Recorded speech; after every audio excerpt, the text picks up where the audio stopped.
Hey, Mental One here. I just tried to record this video twice, but both times I ended up casting it kind of poorly and not really explaining myself very well and going into detail over things that just aren't really that important. Um, I'm going to basically cut out everything but this replay on this game. The reason for that is it's all kind of I'll cover it in this game. I'll cover what to do in pretty much most of the situations in this game, and I don't want to spend a bunch of time talking about all those other styles and situations when this is the best style that you're going to be going up against. My opponent is Vanilla, or Dulcet Day. I call him VD. He's my sparring partner, if you will. He's and former mentor of mine who 4-0'd me recently in a show match, which is very disappointing. He's really good, and I know that, and we both know each other's style very well. So when I said at the beginning of this game, I wonder if this style still works, I was kind of like telegraphing my punches there a little bit too much, I think. So he immediately goes for, and not to mention this double gas with 4 probes, which I love to do, and it kind of shows off the build that I'm doing. This build is called the Safe Hero Stargate Robo or something like that. Something along those lines. I'll go over into the specifics of the build in a little bit. Basically, you get up a Stargate on 29, a second gateway on 30, and then you get your Robo at around 36 supply. And you have to chrono boost this twice. You get 2 zealots and 2 sentries in the order of zealot, sentry, sentry, and you hold position them a little bit higher on the ramp than that. Actually, no, I think that might be fine. And I'm really impressed by his build because he's just completely countering what I'm doing. With my build, I shouldn't be able to expand, but I figure out that he's expanding, and I, in turn, throw down a 640 Nexus, which is like super unheard of. Because I'm super vulnerable to an attack. Super. If he was going for anything else, he could easily crush me. But I know he's not going for anything else because I know he's a very good opponent. Okay, so what that means is, and like this, what this means for you guys learning this build, this is the hardest thing you can possibly go up against. What I'm showing, what this guy is going, what he's doing. And I'm showing you the way to deal with it with this build. There are all-ins and there are blink builds and there are other builds like that that can be tricky to hold with this build, with this Heroes Stargate build, but you can do it, and it's easier than going up against what I'm going up against. I'd rather go up against any kind of 4-gate or blink or speed prism immortal or 1-base colossus, anything other than what he's doing right now. What he's doing right now is a fast nexus off of only a couple gates, and it's really come into fashion recently, and that's why this build is said to be, not said to be dead, but people don't use it as much because people are fast expanding a lot more. But the reason why I still love this build, even though it's kind of falling out of the metagame, and I'm always like, oh, if build's not in the metagame, I'm one of those sticklers that say, like, if it's not being used, then you don't use it. I think this build is still good for at least another 2 weeks in High Masters. And this is why. I'm scouting everything! And, the best part, I'm ahead in economy. I sniped off 7 probes, I believe. Let me check. Yep, 7 probes. And that's not even that many. I could actually get 9 or 10 against a lesser player. So, and that tiny little, killing those few probes put me in a slight advantage, and because of that, this is all I have. This is my entire army, and even earlier, I didn't even have this Colossus. He has all this. He has these sentries, all these zealots, the stalkers. The reason why he has all that is because slightly, he has less information, first off, because he doesn't have a Phoenix flying around. Second off, he knows I'm getting out Colossus because he knows my playstyle, and he knows that I intelligently get out Colossus right after that Phoenix and right after the expansion. So Colossus in defensive position, especially with sentries, very strong. Even if he has a Colossus of his own, if I have like 2 or 3 Colossus, the more Colossus you have in a fight, the more position matters. So you can't just attack into this. This might just seem like a completely puny force against what he has, but it's not. It's actually enough to easily kill this army in a defensive position. If he attacks in, I win. If I attack into his base, well, obviously I lose. He tries to get some stuff down, and just by getting out that scouting information, by using Phoenix, I pull ahead in this game, and I use that advantage to get out my Stargate pretty greedily. I do all the fundamental key things you're supposed to do in a PvP, like I eventually do get upgrades pretty heavily. I get out 9 Colossus, I think. I get a bunch of observers. I get my mothership, which is actually supply blocked right now. Unfortunate. I didn't even notice that in the game. And I get out my 3rd base, kind of not greedily, but like at an earlier timing than you would think is safe, just because Colossus are so good in defensive positions. He does the same thing though. He actually gets it faster, which is really good on him. But he makes a couple key mistakes. One, he doesn't feed back my what he needed to do, I'll show you guys at the end of the game.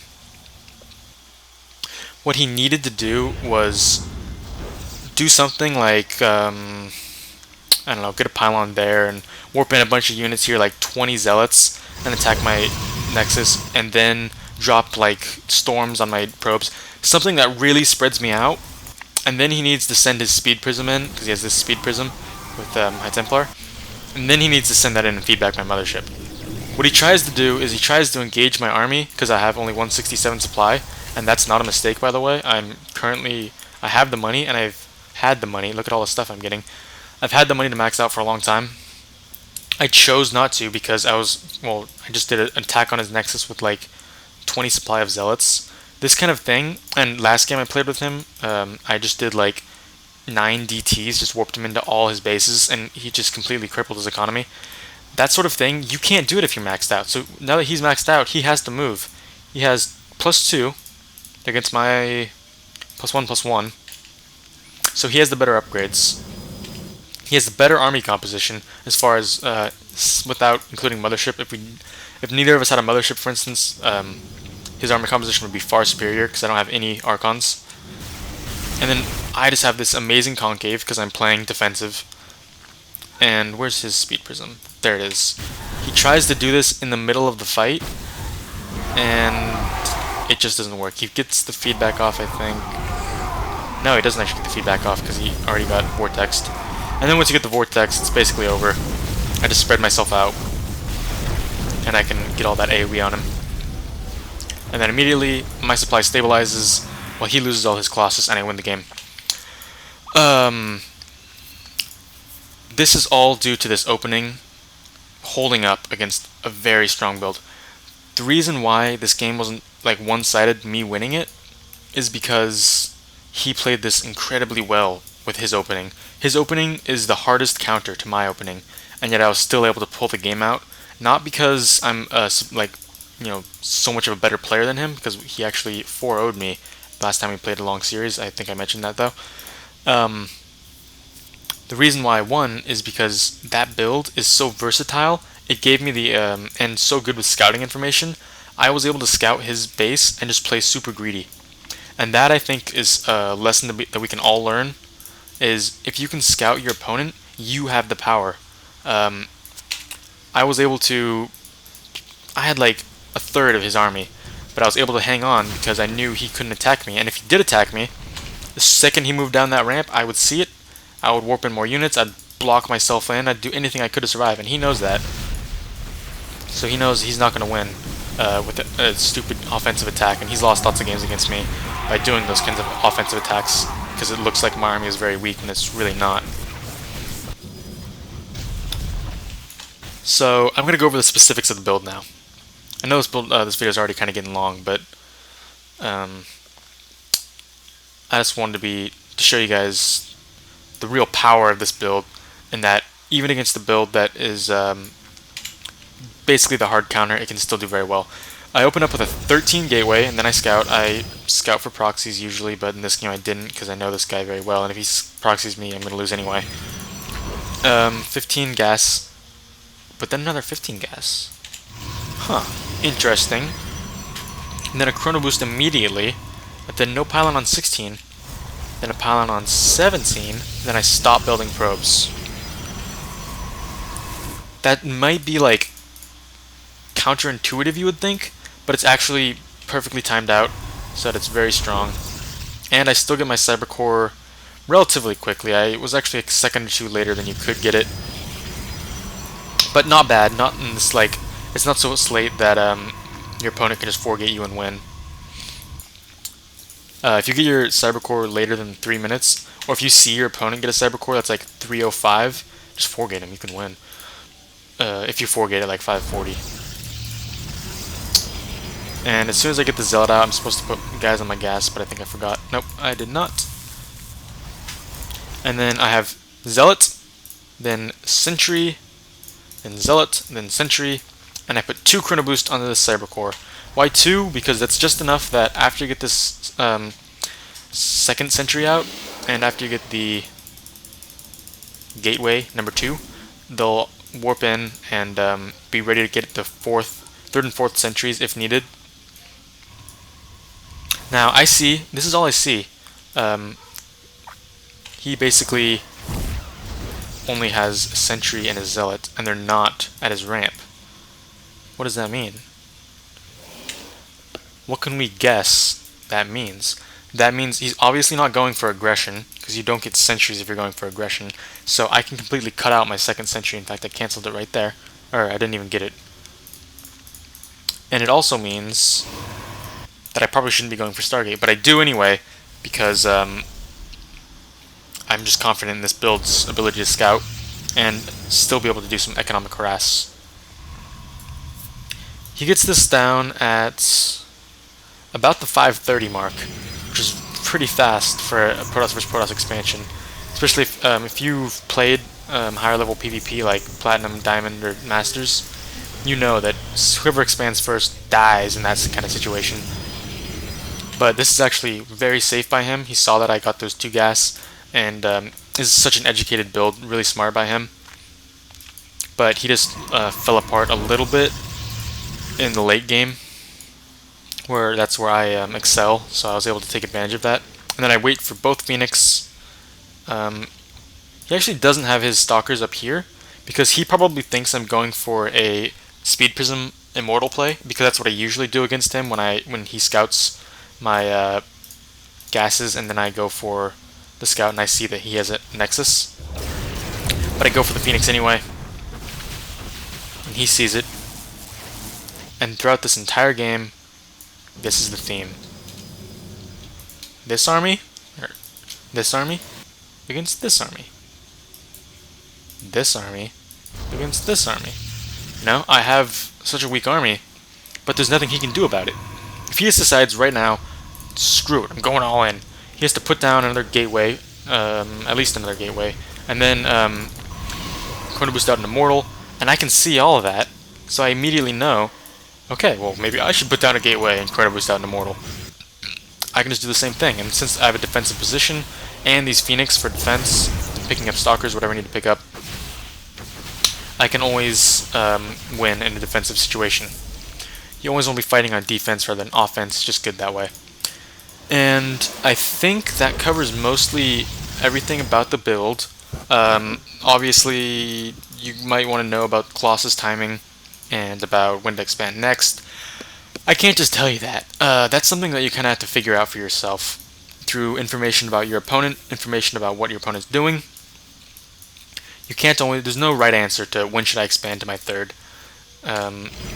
Basically, you expand to your third when you can, and usually that's when you have Colossus in a number that your opponent can't move into with any kind of army. Also, same thing with upgrades and Mothership and all that stuff.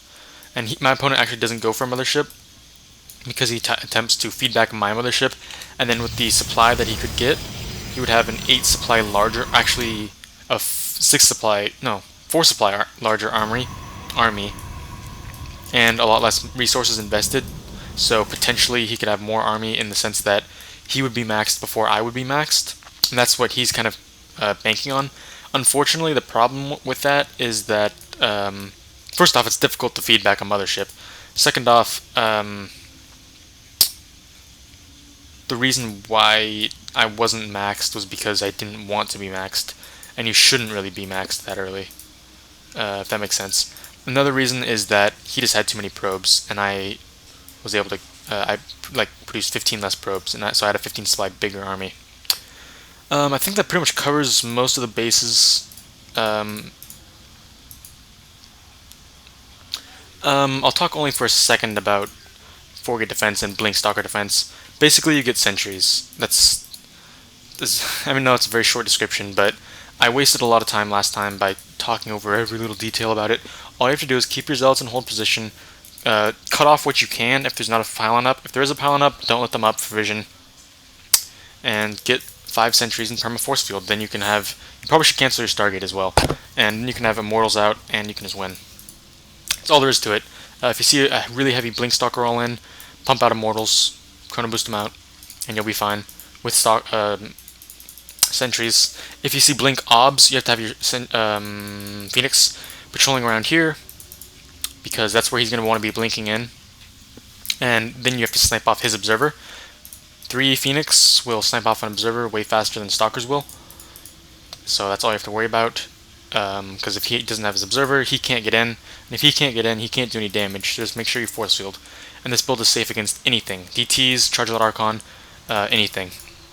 This is actually, like I said, the most dangerous thing you can go against, and it can be beaten. So take that, metagame. This is WNxMentalOne, signing out.